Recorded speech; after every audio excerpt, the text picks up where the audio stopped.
ശ്രീ നജീബ് കാന്തപുരം, ബഹുമാനപ്പെട്ട ആരോഗ്യം വനിതാ ശിശു വികസന വകുപ്പ് മന്ത്രി. സർ, ഇന്നലെ നമ്മൾ ചർച്ച ചെയ്തത് വിദ്യാഭ്യാസ രംഗത്ത് മലപ്പുറം ജില്ല നേരിടുന്ന കടുത്ത അവഗണനയെക്കുറിച്ചായിരുന്നു.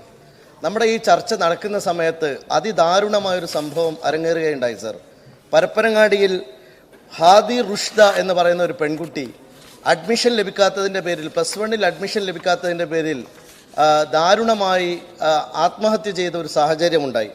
ഏറ്റവും വേദനാജനകമായ ഒരു കാര്യം, മലപ്പുറം ജില്ലയിലെ വിദ്യാഭ്യാസ രംഗത്തെ അവഗണനയെക്കുറിച്ച് നമ്മൾ പറയുന്നതിനേക്കാളേറെ കടുപ്പമുള്ള കാര്യമാണ് സർ മലപ്പുറം ജില്ല നേരിടുന്ന ആരോഗ്യരംഗത്തെ ഗുരുതരമായ പ്രശ്നം എന്ന് നമ്മൾ ഓർമ്മിക്കേണ്ടതുണ്ട്. 1969 മലപ്പുറം ജില്ല രൂപീകരിക്കുന്ന സമയത്ത് എൻ്റെ നാട്ടിൽ ഒരു CHC ഉണ്ടായിരുന്നു, മേലാറ്റൂർ CHC. ആ കമ്മ്യൂണിറ്റി ഹെൽത്ത് സെൻ്ററിൽ അന്ന് 40ഓളം രോഗികൾ കിടത്തി ചികിത്സയുണ്ടായിരുന്ന ഒരു സാഹചര്യമായിരുന്നു.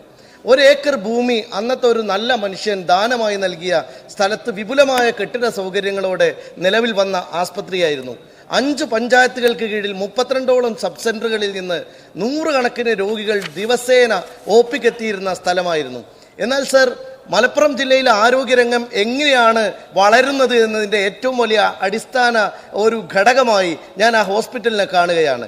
69 എല്ലാ സൗകര്യത്തോടെയും പ്രവർത്തിച്ച ഒരു ഹോസ്പിറ്റൽ ഇന്ന് രാത്രി വൈകുന്നേരം OP പോലും ഇല്ലാതെ, രാവിലെയും വൈകുന്നേരവും OP ഉണ്ടായിരുന്ന ഒരു ഹോസ്പിറ്റൽ ഇന്ന് OP സൗകര്യം പോലും ഇല്ലാതെ, രാത്രി കിടത്തി ചികിത്സിക്കാൻ ഡോക്ടർ ഇല്ലാത്തതിൻ്റെ പേരിൽ ഒരു സൗകര്യവുമില്ലാതെ പൂർണ്ണമായും ഒരു പ്രേതാലയം പോലെ നിൽക്കുകയാണ് സർ. നമ്മൾ മനസ്സിലാക്കേണ്ട ഏറ്റവും പ്രധാനപ്പെട്ട കാര്യം, ഈ ഒരു സാഹചര്യം കേവലം പെരിന്തൽമണ്ണയിലെ ഒരു CHCയുടെ കാര്യം മാത്രമല്ല, ഇവിടെ ജില്ലാ ആസ്പത്രികളുടെ കാര്യം, അതുപോലെ തന്നെ ജില്ലയിലെ മറ്റ് ആസ്പത്രികളുടെ കാര്യമെല്ലാം ഇങ്ങനെ തന്നെയാണ് സർ. മെഡിക്കൽ ഉദ്യോഗസ്ഥരെ നിയമിക്കുന്നത് വളരെ പ്രധാനമായ ഒരു കണക്കിൻ്റെ അടിസ്ഥാനത്തിലാണ്.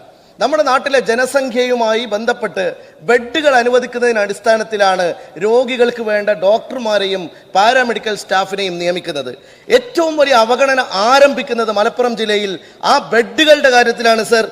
ഒരു ശരാശരി കേരളത്തിൻ്റെ സ്റ്റാൻഡേർഡ് കണക്ക് പ്രകാരം 866 പേർക്ക് ഒരു കിടക്ക എന്ന നിലയിലാണ് ഇന്ന് ആവറേജ് ഉള്ളത്. എന്നാൽ കേരളത്തിലെ മറ്റെല്ലാ ജില്ലകളിൽ നിന്നും വ്യത്യസ്തമായി മലപ്പുറം ജില്ലയിൽ 2011 പേർക്ക് ഒരു ബെഡ് മാത്രമേ ആ ജില്ലയിൽ ഉള്ളൂ സർ. ഈ വിവേചനമാണ് നമ്മുടെ ഏറ്റവും പ്രധാനപ്പെട്ട കാര്യം. ഇന്നലെ ബഹുമാന്യനായ വിദ്യാഭ്യാസ മന്ത്രി ഷംസുദ്ദീൻ MLA ഇവിടെ അവതരിപ്പിച്ച അടിയന്തര പ്രമേയത്തിന് മറുപടി പറഞ്ഞപ്പോൾ മലപ്പുറത്തെല്ലാം സുഖമാണ്, മലപ്പുറത്തെല്ലാം ആവശ്യത്തിനുണ്ട് എന്നായിരുന്നു പറഞ്ഞത്. പക്ഷെ ഇതേപോലെ ഈ ആരോഗ്യമന്ത്രിയും പറയും സർ. പക്ഷേ എന്താണ് കാര്യം? അവിടെ കിടക്കകളുടെ പ്രശ്നമാണ് അടിസ്ഥാനപരമായി പരിഹരിക്കേണ്ടത്. ഞാനൊരു കണക്ക് മാത്രം പറയാം സർ. ജില്ലയിലെ ആശുപത്രികളുടെ കിടക്കകളുടെ എണ്ണം നിശ്ചയിക്കുന്നത് ജില്ലയുടെ വലുപ്പം, ഭൂപ്രകൃതി, ജനസംഖ്യ എന്നീ 3 കാര്യങ്ങൾ. ഒരു മിനിറ്റ് സർ, വളരെ ഗൗരവമായിട്ടുള്ള വിഷയമാണ്. സ്റ്റാൻഡേർഡ് ഇന്ത്യൻ പബ്ലിക് ഹെൽത്ത് സ്റ്റാൻഡേർഡും നിർദ്ദേശിക്കുന്നത് ഇതാണ്. പക്ഷെ നിങ്ങൾ മനസ്സിലാക്കേണ്ട കാര്യം, ഇന്ന് നമ്മളെ 2008 ഗവൺമെന്റിന്റെ ഒരു GO ഉണ്ട് സർ. നമ്മുടെ ഹെൽത്ത് സർവീസ് ഡിപ്പാർട്ട്മെന്റിന് കീഴിലെ ജില്ലാ ജനറൽ താലൂക്ക് ആസ്പത്രികളിലെ സ്റ്റാൻഡേർഡൈസ് ചെയ്യുവാനായിട്ടുള്ള ഒരു GO ആണ്. അതിനുശേഷം 2018 ആർദ്രം പദ്ധതി വന്നു. ആർദ്രം പദ്ധതിയുടെ അടിസ്ഥാനത്തിൽ വളരെ പ്രധാനപ്പെട്ട ഒരു തീരുമാനമെടുത്തു. താലൂക്ക് ആസ്പത്രികളിൽ ചുരുങ്ങിയത് 100 കിടക്കകൾ വേണമെന്നാണ്. സർ, നിങ്ങൾ മനസ്സിലാക്കേണ്ട കാര്യം, എന്നാൽ മലപ്പുറം ജില്ലയിൽ എന്ത് സംഭവിച്ചു? ബഹുമാന്യനായ മന്ത്രി ശ്രദ്ധിക്കണം. കൊണ്ടോട്ടി താലൂക്ക് ആസ്പത്രിയിൽ 100 കിടക്കകൾക്ക് പകരം 29 കിടക്കകൾ മാത്രം സർ. അതുപോലെ തന്നെ താലൂക്ക് ആസ്പത്രിയിൽ, ഒരു മിനിറ്റ് സർ, ഒരു മിനിറ്റ്, അരീക്കോട് താലൂക്ക് ആസ്പത്രിയിൽ 100 ബെഡുകൾ, കൊണ്ടൂർ താലൂക്ക് ആസ്പത്രിയിൽ 42, കുറ്റിപ്പുറം താലൂക്ക് ആസ്പത്രിയിൽ 22 സർ. ബെഡുകൾ അടിസ്ഥാനപ്പെടുത്തി സൗകര്യങ്ങൾ ഏർപ്പെടുത്തേണ്ടതിന് പകരം ബെഡുകൾ തന്നെ കൊടുക്കാതിരിക്കുകയാണ് മലപ്പുറത്ത് ചെയ്യുന്നത് സർ. ഈ കൊടിയ വിവേചനം ആരോഗ്യരംഗത്ത് ഗുരുതരമായ പ്രശ്നം സൃഷ്ടിക്കുകയാണ്. നിരവധി സ്ത്രീകൾ, 18% സ്ത്രീകൾ മാത്രമാണ് മലപ്പുറം ജില്ല പോലെ ഏറ്റവും BPL ആളുകളുള്ള ഒരു ജില്ലയിൽ ഗവൺമെന്റ് ഹോസ്പിറ്റലിൽ പ്രസവിക്കുന്നത് എന്ന കാര്യം നിങ്ങൾ ശ്രദ്ധിക്കണം. ബാക്കി മുഴുവനും സ്വകാര്യ ആസ്പത്രിയിലേക്ക് പോകേണ്ടി വരുന്നത് ഈ ആരോഗ്യരംഗത്ത് നമ്മുടെ സർക്കാർ സ്വീകരിക്കുന്ന ഏറ്റവും വലിയ കൊടി അനീതിയുടെ ഭാഗമാണ്. ഈ അനീതി പരിഹരിക്കാൻ ബഹുമാന്യയായ മന്ത്രി ഇക്കാര്യത്തിൽ എന്ത് ശ്രദ്ധയാണ് ചെലുത്തുന്നത്? ബെഡുകളുടെ അടിസ്ഥാനത്തിൽ രോഗികൾക്ക് സൗകര്യമൊരുക്കാൻ നിങ്ങൾ ഒരുക്കമാണോ എന്നതാണ് ഈ ശ്രദ്ധ ക്ഷണിക്കലിലൂടെ വനിതാ ശിശു വികസന വകുപ്പ് മന്ത്രി. സർ, ബഹുമാന്യനായ അംഗം ഇവിടെ പറഞ്ഞ കാര്യം മലപ്പുറം ജില്ലയിൽ ആരോഗ്യ മേഖലയിൽ സർക്കാരിന് കടുത്ത അവഗണനയാണ് എന്നുള്ളത് വസ്തുതാവിരുദ്ധമായിട്ടുള്ള കാര്യമാണ് എന്ന് ഈ സഭയെ അറിയിക്കാനായിട്ട് ഞാൻ ആഗ്രഹിക്കുകയാണ്. അദ്ദേഹം അങ്ങനെ പറയരുത് എന്നുള്ളത്. നമുക്ക് വസ്തുതകൾ വെച്ചുകൊണ്ട്, ഫാക്ട്സ് വെച്ചുകൊണ്ട് സംസാരിക്കാം. മലപ്പുറം ജില്ലയിലെ മാത്രമല്ല സംസ്ഥാനത്തെ മുഴുവൻ താലൂക്ക് ആശുപത്രികളിലും തിരുവനന്തപുരം ജില്ല ഒഴികെ ബാക്കി എല്ലാ താലൂക്ക് തിരുവനന്തപുരം ജില്ലയിലെ ആശുപത്രികളിൽ ഞാൻ സന്ദർശിച്ചിട്ടുണ്ട്. പക്ഷേ ആ സന്ദർശനത്തിന്റെ ഭാഗമായി പോയില്ല എന്നുള്ളതേ ഉള്ളൂ. എല്ലാ താലൂക്ക് ആശുപത്രികളിലും ജില്ലാ ആശുപത്രിയിൽ ഞാൻ സന്ദർശിച്ചിട്ടുണ്ട്. പെരിന്തൽമണ്ണയിൽ അങ്ങും എൻ്റെ ഒപ്പം ഉണ്ടായിരുന്നു. മലപ്പുറം ജില്ലയിലെ മുഴുവൻ താലൂക്ക് ആശുപത്രിയിലും ജില്ലാ ആശുപത്രിയിലും സന്ദർശനം നടത്തിയിട്ടുണ്ട്. സർ, അങ്ങ് പറഞ്ഞ വിഷയം, കൊണ്ടോട്ടിയിൽ 29 ബെഡേ ഉള്ളൂ. എന്തുകൊണ്ടാണ്? അന്ന് ആരോഗ്യ കേന്ദ്രത്തിന് ബോർഡ് മാറ്റിവെച്ച താലൂക്ക് ആശുപത്രിയാണ് സാർ അത്. അപ്പൊ അതുകൊണ്ട് എന്താണ് ശ്രമിക്കുന്നത്? അവിടെ കിഫ്ബിയിലൂടെ കൊണ്ടോട്ടിയിൽ ഉൾപ്പെടെ സാർ നമുക്ക് ഇതിൽ ഒന്നിച്ചു നിന്ന് ഈ കാര്യങ്ങളെ നമുക്ക് നേരിടുകയും അതിൽ വികസന പ്രവർത്തനങ്ങൾ സാധ്യമാക്കുകയും ചെയ്യാം. അതിൽ കൊണ്ടോട്ടിയിൽ കിഫ്ബിയുടെ ഫണ്ട് അനുവദിച്ചിട്ടുണ്ട്. ഓരോ ആശുപത്രിയുടെ മുക്കും മൂലയും സൂക്ഷ്മാംശങ്ങൾ പരിശോധിച്ചുകൊണ്ടുള്ള വികസന പ്രവർത്തനങ്ങളാണ് സംസ്ഥാന സർക്കാർ നടത്തുന്നത്. സർ, മലപ്പുറം ജില്ലയെ സംബന്ധിച്ചിടത്തോളം നമ്മുടെ കേരളത്തിൽ ഏറ്റവും അധികം ആരോഗ്യ സ്ഥാപനങ്ങൾ ഉള്ള ജില്ലയാണ് മലപ്പുറം ജില്ല. സംസ്ഥാനത്ത് തന്നെ ഏറ്റവും കൂടുതൽ ആരോഗ്യ കേന്ദ്രങ്ങൾ, സ്ഥാപനങ്ങളുള്ള ജില്ലയാണ് അത്. ആരോഗ്യ വകുപ്പിൽ, അതായത് ഹെൽത്ത് സർവീസസിൽ മാത്രമായി ആശുപത്രിയിൽ ഉൾപ്പെടെ 774 ആരോഗ്യ സ്ഥാപനങ്ങളാണ് ജില്ലയിൽ പ്രവർത്തിക്കുന്നത്. സർ, ഇതിനു പുറമെ ആരോഗ്യ വിദ്യാഭ്യാസ രംഗത്ത് നല്ല നിലയിൽ പ്രവർത്തിച്ചു വരുന്ന മഞ്ചേരിയിലെ സർക്കാർ മെഡിക്കൽ കോളേജ്, പുതുതായി ആരംഭിച്ച മഞ്ചേരിയിലെ ഗവൺമെന്റ് നഴ്സിംഗ് കോളേജ്, കോട്ടക്കലിലുള്ള Ayurveda medical college, nursing college തുടങ്ങിയവ ഈ ജില്ലയിലുണ്ട്. ഭാരതീയ ചികിത്സാ വകുപ്പിന് കീഴിൽ ആയുർവേദ ആശുപത്രികൾ ഉൾപ്പെടെ മൊത്തം 132 ആരോഗ്യ സ്ഥാപനങ്ങളും ഹോമിയോ വകുപ്പിന് കീഴിൽ 103 ആരോഗ്യ സ്ഥാപനങ്ങളും ജില്ലയിൽ പ്രവർത്തിക്കുന്നുണ്ട്. സർ, വളരെ സുദീർഘമായ മറുപടിയാണെങ്കിലും ഞാൻ ആ റെലവന്റ് പോയിന്റ്സ് മാത്രമേ പറയുന്നുള്ളൂ. ജനറൽ ആരോഗ്യ വകുപ്പിന് കീഴിലുള്ള 774 സ്ഥാപനങ്ങളുടെ പേര് ഞാനിവിടെ വായിക്കുന്നില്ല. ജനറൽ ആശുപത്രി, ജില്ലാതല ആശുപത്രി 3, താലൂക്ക് ആസ്ഥാന ആശുപത്രി, താലൂക്ക് ആശുപത്രി, സാമൂഹ്യ ആരോഗ്യ കേന്ദ്രങ്ങൾ, കുടുംബാരോഗ്യ കേന്ദ്രങ്ങൾ, സ്ത്രീകളുടെയും കുട്ടികളുടെയും ആശുപത്രി പൊന്നാനി, ജില്ലാ TB centre Malappuram, TB clinic Ponnani, ഡിസ്പെൻസറികൾ, മൊബൈൽ യൂണിറ്റുകൾ, അതുപോലെ കുടുംബക്ഷേമ കേന്ദ്രങ്ങൾ, ജനകീയ ആരോഗ്യ കേന്ദ്രങ്ങൾ 589, നഗര പ്രാഥമിക ആരോഗ്യ കേന്ദ്രങ്ങൾ 14, നഗര കുടുംബക്ഷേമ ഉപകേന്ദ്രങ്ങൾ 46 എന്നിങ്ങനെയാണ് ആരോഗ്യ വിദ്യാഭ്യാസ വകുപ്പിന് കീഴിൽ. സർ, ഈ കാലഘട്ടത്തിൽ, ഈ സർക്കാരിന്റെ കാലഘട്ടത്തിലാണ് നമ്മുടെ മെഡിക്കൽ കോളേജിനെ PG കോളേജായി ഉയർത്തിയത്. അവിടെ PG കോഴ്സ് ആരംഭിച്ചത് ഈ കാലഘട്ടത്തിലാണ്. അവിടെ ഒരു ഗവൺമെന്റ് നഴ്സിംഗ് കോളേജ് ഈ കാലഘട്ടത്തിൽ പ്രവർത്തനം ആരംഭിച്ചു. 1ാം വർഷം കഴിഞ്ഞിപ്പോൾ 2ാം വർഷം കുട്ടികൾ അവിടെ പ്രവേശനം നേടിയിട്ടുണ്ട്. സർ, ആയുഷ് വകുപ്പിന് കീഴിൽ 132 സ്ഥാപനങ്ങൾ, ഞാൻ കണക്ക് വായിച്ചിരുന്നു. സർ, ഇവിടെ നമ്മൾ കാണേണ്ടതായിട്ടുള്ള കാര്യം, ജില്ലയിൽ സ്ത്രീകൾക്കും കുട്ടികൾക്കും മാത്രമായി ആശുപത്രി പ്രവർത്തിക്കുന്നുണ്ട്. അദ്ദേഹം എഴുതി തന്നതിനകത്ത് ഇല്ല എന്നുള്ളതായിരുന്നു. അത് പൊന്നാനിയിലാണ്. ഇവിടെ 450 മുതൽ 500 വരെ പ്രസവം നടക്കുന്നുണ്ട്. ആവറേജ് IP 140 മുതൽ 150 വരെയും OP 750 മുതൽ 850 വരെയുമാണ്. സർ, ജില്ലയിലെ 17 ആരോഗ്യ സ്ഥാപനങ്ങൾക്ക് NQS അക്രഡിറ്റേഷൻ ലഭിച്ചിട്ടുണ്ട്. കുടുംബാരോഗ്യ കേന്ദ്രങ്ങളായ തിരുനാവായ, ചാലിയാർ, അമരമ്പലം, പാണ്ടിക്കാട്, കോട്ടയ്ക്കൽ, ചോക്കാട്, വഴിക്കാട്, മൊറയൂർ, അത്താണിക്കൽ തുടങ്ങിയ, ഞാൻ എല്ലാം വായിക്കുന്നില്ല സമയപരിമിതി മൂലം. സർ, ഇത് ടേബിൾ ചെയ്യുന്നുണ്ട്, പ്രധാന പോയിന്റ്സ് മാത്രം. 5 സ്ഥാപനങ്ങൾക്ക് മദർ ആൻഡ് ബേബി ഫ്രണ്ട്ലി ഇനിഷ്യേറ്റീവിൽ അംഗീകാരം ലഭിക്കുകയുണ്ടായി. സർ, WNC പൊന്നാനി ജില്ലാ ആശുപത്രി, നിലമ്പൂർ താലൂക്ക് ആശുപത്രി, മലപ്പുറം ജനറൽ ആശുപത്രി, മഞ്ചേരി താലൂക്ക് ആശുപത്രി, തിരൂരങ്ങാടി, എന്നിവയ്ക്കാണ് ഈ അംഗീകാരം ലഭിച്ചിട്ടുള്ളത്. WNC പൊന്നാനിക്ക് ലക്ഷ്യ അംഗീകാരം, ദേശീയ പുരസ്കാരമായിട്ടുള്ള ലക്ഷ്യ പുരസ്കാരം ലഭിക്കുകയുണ്ടായി. സർ, 581 വിവിധ വിഭാഗം ഡോക്ടർമാരുടെയും മറ്റ് മെഡിക്കൽ, പാരാമെഡിക്കൽ വിഭാഗം ജീവനക്കാരുടെയും ഉൾപ്പെടെ ആരോഗ്യവകുപ്പ് ഡയറക്ടറേറ്റിന് കീഴിൽ മാത്രമായി 4210 സ്ഥിരം തസ്തികൾ മലപ്പുറം ജില്ലയിലുണ്ട്. സർ, അതുകൂടാതെ ഈ കാലയളവിൽ, കഴിഞ്ഞ സർക്കാരിന്റെയും ഈ സർക്കാരിന്റെയും കാലയളവിൽ 368 പുതിയ തസ്തികകളാണ് ആരോഗ്യ സേവന വകുപ്പിൽ മാത്രം സൃഷ്ടിച്ചത്. സർ, മഞ്ചേരി ജനറൽ ആശുപത്രിയിൽ കാർഡിയോളജി സൂപ്പർ സ്പെഷ്യാലിറ്റി സേവനം ലഭ്യമാക്കുന്നതിനായി കാത്ത് ലാബ് പ്രവർത്തിച്ചു വരുന്നുണ്ട്. സർ, ഈ കാലയളവിൽ 5600 ഇൻവേസീവ് പ്രൊസീജിയറുകൾ ഇവിടെ നടത്തിയിട്ടുണ്ട്. Elective angioplasty 2892, primary angioplasty 445, angiogram 2198, peripheral angioplasty 25, pacemaker 10, PAG 30 എന്നിങ്ങനെയാണത്. സർ, നാഷണൽ ഹെൽത്ത് മിഷൻ മുഖേന സ്പെഷ്യലിസ്റ്റ് ഡോക്ടർമാർ, മറ്റ് ഡോക്ടർമാർ, അവരുടെ എണ്ണം 193, സ്റ്റാഫ് നഴ്സ് 154 തുടങ്ങി 1400ഓളം ജീവനക്കാരെ ജില്ലയിലെ ആരോഗ്യ സ്ഥാപനങ്ങളിൽ വിന്യസിച്ച് അവരുടെ സേവനം ഉറപ്പാക്കുന്നുണ്ട്. 3185 ആശമാർ ജില്ലയിലെ ആരോഗ്യ സ്ഥാപനങ്ങൾ കേന്ദ്രീകരിച്ച് പ്രവർത്തിക്കുന്നുണ്ട്. സർ, നവകേരള കർമ്മ പദ്ധതിയുടെ ഭാഗമായി ആർദ്രം മിഷനിലൂടെ 68 സ്ഥാപനങ്ങളെ നിർമ്മാണ പ്രവർത്തനങ്ങൾ പൂർത്തിയാക്കി കുടുംബാരോഗ്യ കേന്ദ്രങ്ങളായി പൂർണ്ണമായിട്ട് ഉയർത്തിക്കഴിഞ്ഞു. ഇനി 20 സ്ഥാപനങ്ങൾ മാത്രമാണ് ശേഷിക്കുന്നത്. ഇതിന്റെ ഭാഗമായി 13 കോടി 20 ലക്ഷം രൂപ അതിന് അനുവദിച്ചിട്ടുമുണ്ട്. സർ, ജില്ലയിൽ ആർദ്രം പദ്ധതിയുടെ ഭാഗമായി 15 CHCകളെയാണ് ഈ ഘട്ടത്തിൽ ബ്ലോക്ക് FHCകളായി ഉയർത്താൻ തീരുമാനിച്ചത്. 5 സ്ഥാപനങ്ങളുടെ നിർമ്മാണ പ്രവർത്തനം പൂർത്തീകരിച്ചു. 5 കോടി 17 ലക്ഷം രൂപ ഇതിനുവേണ്ടി ബാക്കിയുള്ളവയ്ക്ക് അനുവദിച്ചിട്ടുണ്ട്.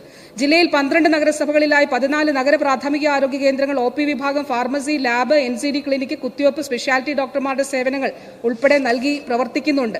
സർ, അവിടെ പെരിന്തൽമണ്ണയിൽ പീഡിയാട്രിക് ഡോക്ടറുടെ സേവനവും വേട്ടക്കാട്, മംഗലശ്ശേരി, കൊണ്ടോട്ടി, തിരൂരങ്ങാടി, പരപ്പനങ്ങാടി, താനൂർ എന്നിവിടങ്ങളിൽ ENT ഡോക്ടർമാരുടെ സേവനവും ഈ നഗര പ്രാഥമിക ആരോഗ്യ കേന്ദ്രങ്ങളിൽ ലഭ്യമാണ്. സർ, 314 ആരോഗ്യ ഉപകേന്ദ്രങ്ങളിലെ 3 ഘട്ടങ്ങളിലായി ഉൾപ്പെടുത്തി ഹെൽത്ത് ആൻഡ് വെൽനസ് സെന്ററുകളായി ഉയർത്തുന്നതിന് 21 കോടി 91 ലക്ഷം രൂപയാണ് അനുവദിച്ചിട്ടുള്ളത്.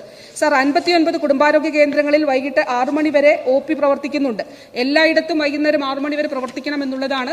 അതിൽ PSC ഹാൻഡ്സ് അല്ലാതെ തദ്ദേശ സ്ഥാപനങ്ങൾ ഒരു ഡോക്ടറെ നൽകുന്നത് എന്നുള്ളത് LSGDയുടെ ഒരു ഉത്തരവും നിലവിലുണ്ട്. സർ, അതുപ്രകാരം അവിടെ വിന്യസിക്കാവുന്നതാണ്. സർ, 15ാം ധനകാര്യ കമ്മീഷൻ ഹെൽത്ത് ഗ്രാന്റ് വഴി അനുവദിച്ച 46 നഗര ജനകീയ ആരോഗ്യ കേന്ദ്രങ്ങളിൽ 36 എണ്ണം പ്രവർത്തനക്ഷമമായിട്ടുണ്ട്. ജില്ലയിൽ 8 PP യൂണിറ്റ് അടക്കം 589 ജനകീയ ആരോഗ്യ കേന്ദ്രങ്ങളാണ് നിലവിലുള്ളത്.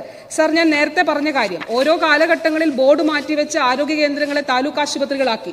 പക്ഷേ അവിടെ സൗകര്യങ്ങൾ ഉണ്ടായിരുന്നില്ല. സർ, അതുകൊണ്ട് തന്നെ മലപ്പുറം ജില്ലയുടെ സ്ഥിതി പ്രത്യേകമായി വരും. ഞാൻ കൊണ്ടോട്ടിയിൽ പോയി, അതുപോലെ നമ്മുടെ വിവിധ ആശുപത്രികൾ പെരിന്തൽമണ്ണയിലും തിരൂരങ്ങാടിയിലും പൊന്നാനിയിലും നിലമ്പൂരിലും ഒക്കെ തന്നെ സന്ദർശനം നടത്തിയിട്ടുണ്ട്. സർ, ഈ ആശുപത്രികളിലൊക്കെ കിഫ്ബിയിലൂടെ ഫണ്ട് അനുവദിച്ചിട്ടുണ്ട്. ജില്ലാ ആശുപത്രി നിലമ്പൂരിൽ 9 കോടി 38 ലക്ഷം രൂപ, ജില്ലാ ആശുപത്രി പെരിന്തൽമണ്ണയിൽ 11 കോടി 89 ലക്ഷം രൂപ, ജില്ലാ ആസ്ഥാന ആശുപത്രി തിരൂരങ്ങാടി 10 കോടി രൂപ, താലൂക്ക് ആസ്ഥാന ആശുപത്രി പൊന്നാനി 9 കോടി രൂപ, കൊണ്ടോട്ടിയിൽ 36 കോടി രൂപയുടെ നിർമ്മാണ പ്രവർത്തനങ്ങൾ അനുവദിച്ചിട്ടുണ്ട്. സർ, അതുകൂടാതെ നബാർഡിൽ തിരൂരിൽ ഒരു ബ്ലോക്ക് പൂർത്തിയാക്കിയിട്ടുണ്ട് 33 കോടി രൂപയുടെ. മുനിസിപ്പാലിറ്റി നമ്പർ ഇട്ട് കിട്ടിയാൽ ഉടൻ തന്നെ നമുക്കവിടെ സേവനങ്ങൾ ലഭ്യമാക്കാനായിട്ട് കഴിയും. സർ, ഒരു കാര്യം കൂടി. സർ, ഈ പൊതുജനാരോഗ്യം വളരെ പ്രധാനപ്പെട്ടതാണ്. അതുകൊണ്ടാണ് നവകേരള കർമ്മ പദ്ധതി 2ന്റെ ഭാഗമായി ആർദ്ര മിഷനിലൂടെ ശൈലി ആപ്പ് ഉപയോഗിച്ച് ജില്ലയിലെ 19 ലക്ഷത്തി, അതായത് എല്ലാ വീടുകളിലും നമ്മൾ സ്ക്രീൻ ചെയ്തു. ആ സ്ക്രീൻ ചെയ്തതിൽ രോഗസാധ്യത കണ്ടെത്തിയ 19 ലക്ഷം ആളുകളാണ്. അതായത് പ്രമേഹം വരാൻ സാധ്യതയുണ്ട്, രക്താതിസമ്മർദ്ദം വരാൻ സാധ്യതയുണ്ട്, ക്യാൻസർ ഉണ്ടാകാൻ സാധ്യതയുണ്ട്. അങ്ങനെയുള്ളവരിൽ 2.5 ലക്ഷം ആളുകളെ ജനകീയ ആരോഗ്യ കേന്ദ്രങ്ങൾ വഴി സ്ക്രീൻ ചെയ്തു. സർ, 78,000 അധികം പേർക്ക് രക്താതിസമ്മർദ്ദം ഉണ്ട് എന്നുള്ളത് കണ്ടെത്തുകയും 10,000 അധികം ആളുകൾക്ക് പ്രമേഹമുണ്ട് എന്നുള്ളത് കണ്ടെത്തുകയും ചെയ്തിട്ടുണ്ട്. സർ, ഇതുകൂടാതെ വാർഷിക ആരോഗ്യ പരിശോധനയുടെ ഭാഗമായി മലപ്പുറം ജില്ലയിൽ, ഞാൻ മലപ്പുറം ജില്ലയുടെ മാത്രം കണക്കാണ്, 4,17,642 വയോജനങ്ങളുടെയും 13,368 കിടപ്പ് രോഗികളുടെയും 21,759 ഹോം ബൗണ്ട് വ്യക്തികളുടെയും ആരോഗ്യ വിവരങ്ങൾ, അതിന്റെ എല്ലാം ഡേറ്റ ശേഖരിച്ച് അതിന്റെ തുടർ സേവനങ്ങൾ ഉറപ്പാക്കി വരുന്നുണ്ട്. സർ, ഇതിൽ ഞാനിത് സർ, അതെ, 2 കാര്യങ്ങൾ കൂടി. സർ, അവിടെ സൂപ്പർ സ്പെഷ്യാലിറ്റി ഇല്ല എന്നുള്ളതും അദ്ദേഹം എഴുതി തന്നതിനകത്ത് ഉണ്ടായിരുന്നു. സർ, ഞാൻ നേരത്തെ കാർഡിയോളജിയുടെ കാര്യം പറഞ്ഞു. ഓങ്കോളജി, നെഫ്രോളജി, ന്യൂറോളജി വിഭാഗങ്ങളിൽ വിദഗ്ധ ഡോക്ടർമാരുടെ സേവനം മെഡിക്കൽ കോളേജിൽ ലഭ്യമാണ് എന്നുള്ളത് കൂടി ഈ സഭയെ അറിയിക്കുകയാണ്. നഴ്സിംഗ് കോളേജിന്റെ കാര്യം പറഞ്ഞു. ആയുഷ് മേഖലയിൽ ഇൻസ്റ്റിറ്റ്യൂഷൻസിന്റെ എണ്ണം പറയുകയുണ്ടായി. സർ, അവിടെ government Ayurveda research institute for mental health and hygiene കോട്ടക്കലിൽ അങ്ങനെ ഒരു ഇൻസ്റ്റിറ്റ്യൂട്ടേ കേരളത്തിലുള്ളൂ. സർ, ധാരാളം ആളുകൾ കേരളത്തിന് പുറത്തു നിന്നും ഈ ആയുർവേദ രംഗത്തെ മാനസികാരോഗ്യ ചികിത്സയ്ക്ക് വേണ്ടി അവിടെ എത്തുന്നുണ്ട്. അവിടെയും നല്ല രീതിയിലുള്ള വികസന പ്രവർത്തനങ്ങൾ സാധ്യമാക്കണം എന്നുള്ളതാണ് അവിടെ നമ്മൾ ഉദ്ദേശിക്കുന്നത്. ബഹുമാനപ്പെട്ട അംഗം ഇവിടെ പ്രത്യേകമായി പറഞ്ഞ, അദ്ദേഹം എഴുതി തന്നിട്ടില്ലായിരുന്നെങ്കിൽ പോലും ഒരു കാര്യം അദ്ദേഹം എടുത്തു പറഞ്ഞു, ഒരു CHSCയുടെ കാര്യം. അത് മേലാറ്റൂർ CHSC ആണ്. അവിടെ കിടത്തി ചികിത്സ ഉണ്ട്, 14 ആണ് ഫങ്ഷണൽ ബെഡ്, സാങ്ഷൻ ബെഡ് 22 ആണ്. അവിടെ ഡോക്ടേഴ്സ് ഉണ്ട് എന്നുള്ളതാണ്. സർ, അവിടെ കാഷ്വാലിറ്റി നിലവിലില്ല, എന്നാൽ ഡ്യൂട്ടി ഡോക്ടർ രാത്രി ഉണ്ടാകുന്ന സ്ഥിതിയാണ് അവിടെ ഉള്ളത് എന്നുള്ളതാണ്. സർ, അത് നമുക്ക് ഒന്നിച്ചു നിന്നുകൊണ്ട് ബഹുമാന്യരായിട്ടുള്ള MLA മാരൊക്കെ നല്ല രീതിയിൽ അവിടെ സഹകരിച്ചുകൊണ്ടാണ് മലപ്പുറം ജില്ലയിലെ ഈ ആശുപത്രിയുടെ വികസനത്തിന് വേണ്ടി അവർ നിൽക്കുന്നത്. ഒന്നിച്ചു നിന്നുകൊണ്ട് അവർ അവിടെ പ്രാദേശികമായി നേരിടുന്ന പ്രശ്നങ്ങളെ നമുക്ക് അഡ്രസ്സ് ചെയ്യാവുന്നതാണ്. ചോദ്യം. സർ, ഞാൻ ചോദിച്ച ചോദ്യത്തിനൊന്നും ഉള്ള ഉത്തരവല്ല സർ ചോദ്യം പറഞ്ഞത്. ബഹുമാനിയായ ഞാൻ അരി എത്ര എന്ന് ചോദിച്ചപ്പം മന്ത്രി പയറഞ്ഞാഴി ചോദ്യം ചോദിക്കൂ. ആസ്പത്രികളുടെ എണ്ണമല്ല സർ, കെട്ടിടങ്ങളും അല്ല. ആസ്പത്രികളുടെ എണ്ണം ഉണ്ട്, കെട്ടിടങ്ങളുണ്ട്, പക്ഷെ അവിടെ ഇല്ലാത്തത് ബെഡുകളുടെ എണ്ണമാണ്. ആ ബെഡുകളുടെ എണ്ണത്തിനാണ് പ്രശ്നം. ഈ ബെഡുകളുടെ അടിസ്ഥാനത്തിലാണ് ഇന്ന് ഡോക്ടർമാരെ നിയമിക്കുന്നത്, പാരാമെഡിക്കൽ സ്റ്റാഫിനെ നിയമിക്കുന്നത്. അതുകൊണ്ട് എന്റെ ചോദ്യം വളരെ സ്പെസിഫിക് ആണ് സർ. ഇപ്പൊ മലപ്പുറം ജില്ലയിലുള്ള പ്രാഥമിക ആരോഗ്യ കേന്ദ്രം മുതൽ ഇങ്ങോട്ടുള്ള കിടത്തി ചികിത്സ തുടങ്ങുന്ന CHCകൾ മുതൽ ഇങ്ങോട്ടുള്ള ഹോസ്പിറ്റലുകളിൽ ബെഡുകൾ വർദ്ധിപ്പിക്കാൻ സർക്കാരിന് ഉദ്ദേശിക്കുന്നുണ്ടോ? ഇതിനടിസ്ഥാനമായി ആരോഗ്യ ബെഡിന്റെ എണ്ണം പറഞ്ഞാൽ മതി സാർ. ഞാൻ പറഞ്ഞത് അദ്ദേഹം കേട്ടതില്ല, അല്ലെങ്കിൽ അത് ഉൾക്കൊണ്ടതിലുള്ള വ്യത്യാസമാണ്. ഞാൻ പറഞ്ഞത് അതിനെക്കുറിച്ച് തന്നെയാണ്. ഞാൻ പറഞ്ഞത് സാർ, ഈ ആശുപത്രികളെ ഇപ്പോൾ അദ്ദേഹം പ്രത്യേകമായി പറഞ്ഞത് കൊണ്ടോട്ടി ആശുപത്രിയെ കുറിച്ചാണ്. അപ്പോൾ അവിടെ അന്ന് അത് മാറ്റുമ്പോൾ ബോർഡ് മാറ്റിവെച്ചു. അപ്പൊ നമുക്ക് ഒരു ദിവസം കൊണ്ട് അത് ചെയ്യാൻ കഴിയില്ല. സംസ്ഥാന സർക്കാർ എന്താണ് ചെയ്യുന്നത്? കിഫ്ബിയിലൂടെ പണം അനുവദിച്ചു സാർ. ആ പണം അനുവദിച്ചു. ഇപ്പൊ പെരിന്തൽമണ്ണ അദ്ദേഹത്തിന്റെ ആശുപത്രിയിൽ അവിടെ നിർമ്മാണ പ്രവർത്തനത്തിന് പണം അനുവദിച്ചിട്ടുണ്ട്. അവിടെ ഒരു നിർമ്മാണ പ്രവർത്തനം അവിടെ നടക്കുന്നുണ്ട്. അപ്പൊ ഈ നിർമ്മാണം സാധ്യമാകുമ്പോൾ തീർച്ചയായിട്ടും അവിടെ ബെഡുകൾ കൂടുതലായിട്ട് നമുക്ക് അനുവദിക്കാനായിട്ട് കഴിയും. അതിനു വേണ്ടിയിട്ടാണ് സംസ്ഥാന സർക്കാർ ആ ദീർഘവീക്ഷണത്തോടെയാണ് ഇത്രയും അധികം കോടി രൂപ ഒരു കാലഘട്ടത്തിലും, ഒരു സർക്കാരിന്റെ കാലഘട്ടത്തിലും മലപ്പുറം ജില്ലയ്ക്ക് ഈ രീതിയിൽ അനുവദിച്ചിട്ടില്ല സാർ. ആ രീതിയിൽ അനുവദിച്ചിട്ടുള്ളത്. അതോടൊപ്പം തന്നെ സാർ, ഇപ്പൊ ഒരു കാര്യം, ഇപ്പൊ അദ്ദേഹത്തിന്റെ പെരിന്തൽമണ്ണ ആശുപത്രിയിൽ WNC ബ്ലോക്ക് ഉണ്ട്. അതിന്റെ ഒരു നില അവിടെ ഉപയോഗിക്കാൻ കഴിയുന്നില്ല. കാരണം ഫയർ NOC കിട്ടുന്നില്ല. അതിനനുസരിച്ചുള്ള മാനദണ്ഡങ്ങളിലല്ല. വർഷങ്ങൾക്ക് മുൻപ് പണിതതാണ്.